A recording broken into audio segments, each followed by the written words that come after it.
Hello, friends. This is Scott Monty. Stand by for an Election Day edition of Commentary.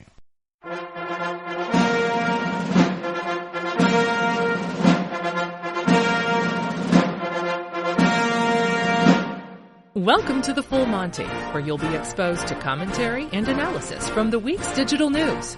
You give us 15 minutes, and we'll save you hours. And now, here's your host, Scott Monty. Hi, and welcome to the Full Monty, an audio companion to the newsletter of the same name. Each week, I pick a couple of the more pressing issues and inject insight, opinion, maybe some wit into this 15-minute show that's sure to give you a better sense of what's affecting our industry.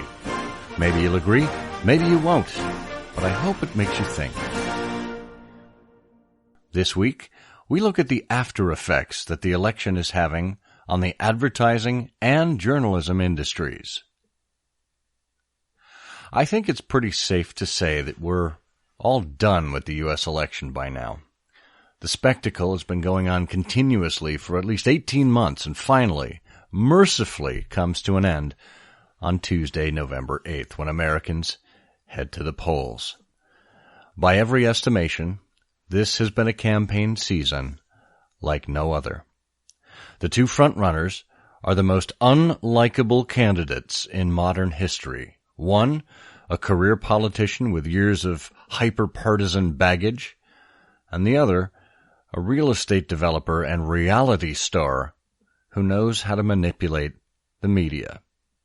And the media are happy to cover this election as if it were a sporting event, with one side pitted against the other, a home team advantage in certain states, and their bookmaker, Nikki the Poll Silver from 538.com, happy to handicap your favorite candidate all the way to Election Day.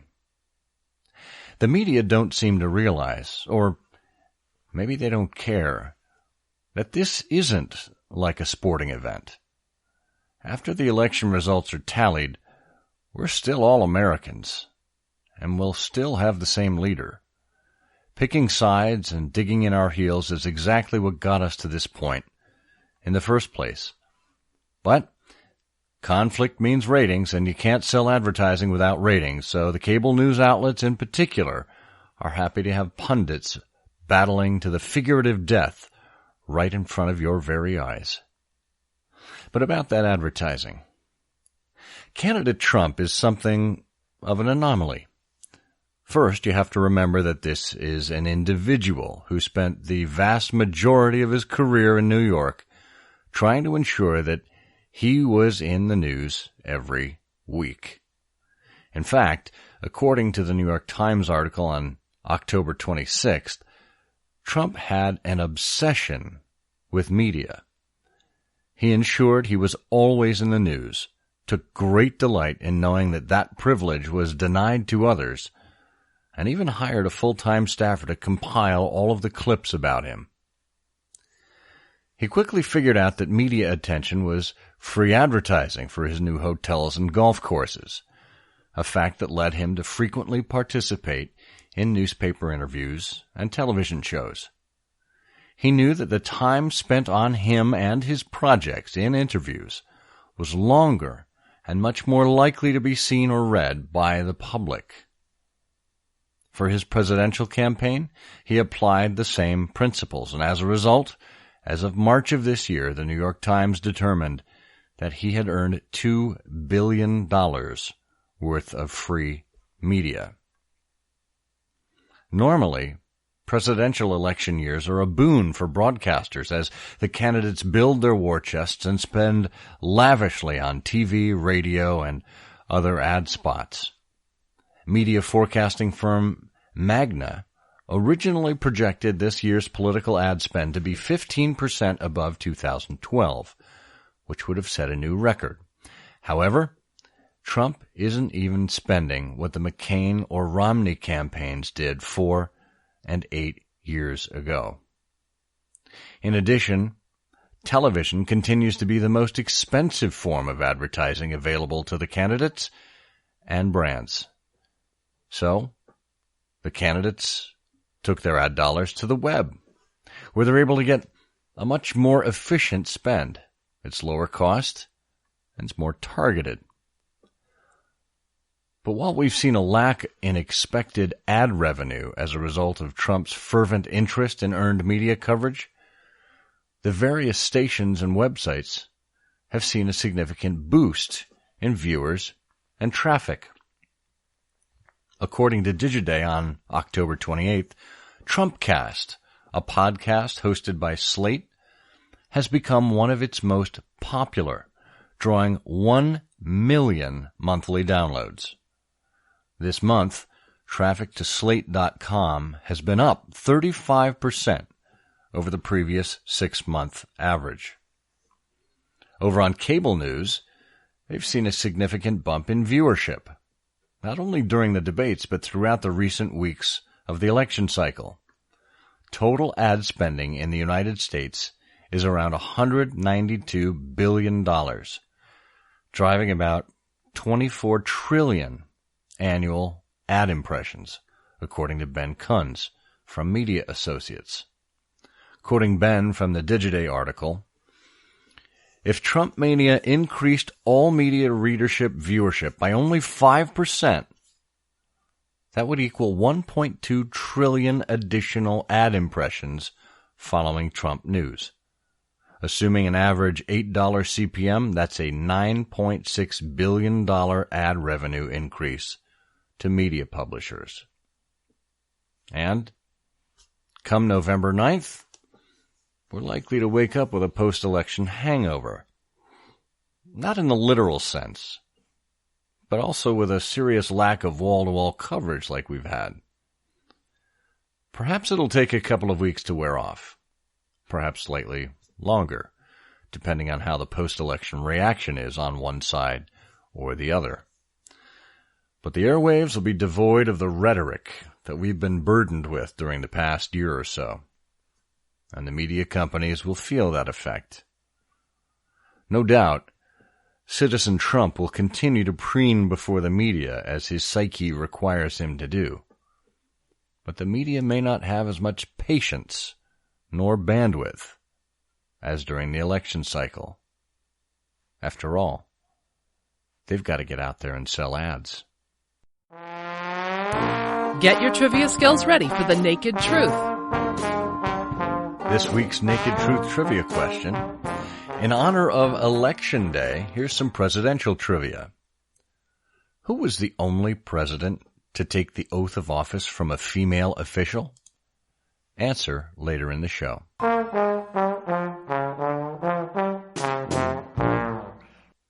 And now page 2. Continuing in this vein of election coverage, we seem to be living in a post-factual world. You may have noticed that when both sides of the political spectrum meet to debate about something, they tend to have a belief set in their minds, and they greet each other with heels dug in and ready to defend their position, regardless of what's presented to them. Even if they're given an unassailable set of facts, they'll choose to deny it, or to deny the reality of something the rest of us have seen happen with our very eyes.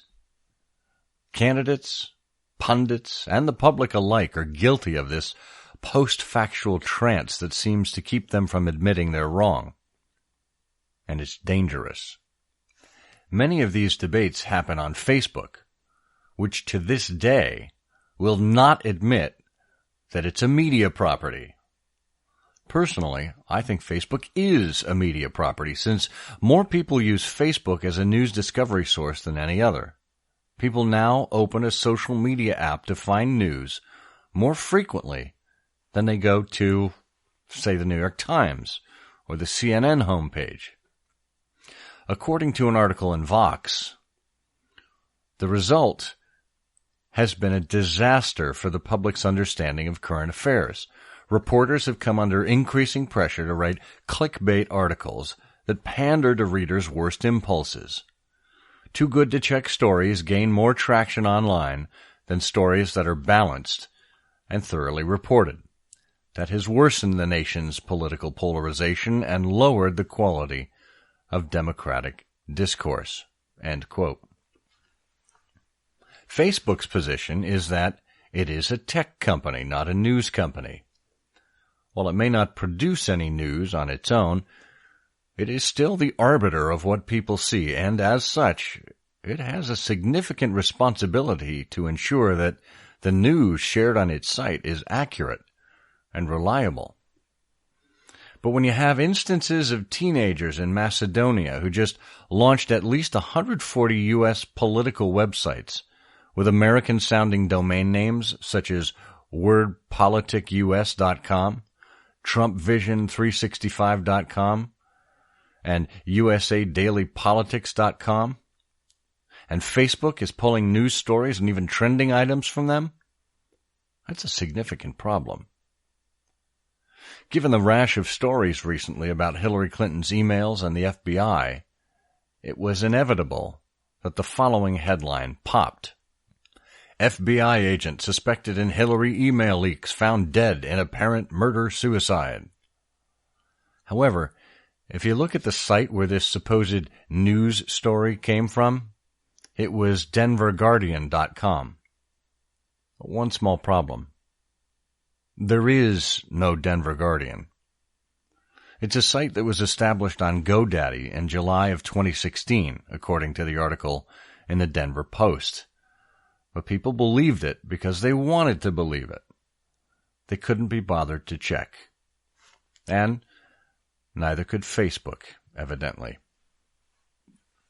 Our forefathers designed an amazing government, just tremendous, with a system of checks and balances, bigly checks, and the very best balances. We just need some of those at Facebook now. Sad. The poem of the week is Election Day, November 1884, by Walt Whitman.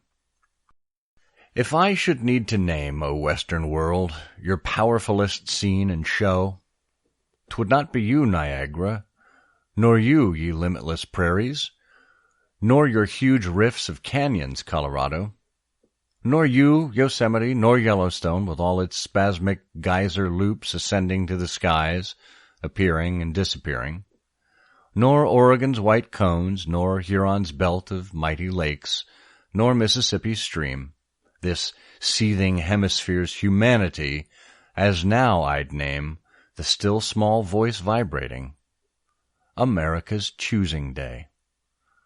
The heart of it, not in the chosen, in the act itself, the main, the quadrennial choosing. The stretch of north and south aroused, seaboard and inland, Texas to Maine, the prairie states, Vermont, Virginia, California. The final ballot shower from east to west, the paradox and conflict, the countless snowflakes falling, a swordless conflict, yet more than all Rome's wars of old, or modern Napoleon's, the peaceful choice of all, or good or ill humanity, welcoming the darker odds, the dross, foams and ferments the wine it serves to purify, while the heart pants, life glows. These stormy gusts and winds waft precious ships, swelled Washington's, Jefferson's, Lincoln's sails.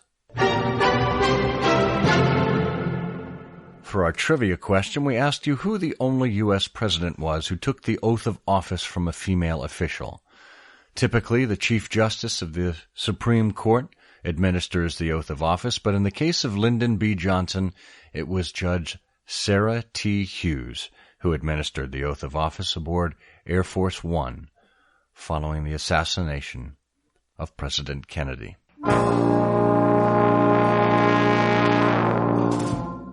If you have an editorial you'd like us to read on the show, please get in touch with us via email at fullmontyshow@scottmonty.com. And if you've enjoyed this series, please consider becoming a patron and show your support at patreon.com/scottmonty or clicking on that orange button right on the site. And please consider leaving a rating or review for us on iTunes. Do it now.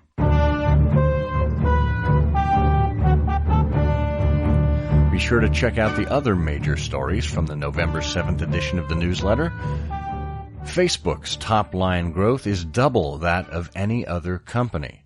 Third-quarter revenue soared 56% to $7 billion, and its quarterly profit nearly tripled to $2.38 billion. But there's a downside. Facebook is running low on ad inventory and can't keep up the growth. Virtual assistants that can read social cues and nonverbal signals are less jarring and surprisingly persuasive. That's right, chatbots with social skills will convince you to buy. And with the rise of companies like Dollar Shave Club, Uber, Airbnb, and more, the expanding role of the CMO involves combating disruption, according to CMO.com. Sounds like a job for Brain Trust Partners. Well, that's all for this week. With any luck, your brain is a bit bigger now. Thank you for making me a part of your week and for being exposed to the full Monty. Until next time, I'm Scott Monty, and I'll see you on the Internet. Thanks for listening. Be sure to subscribe to the Full Monty newsletter and this program at FullMontyShow.com.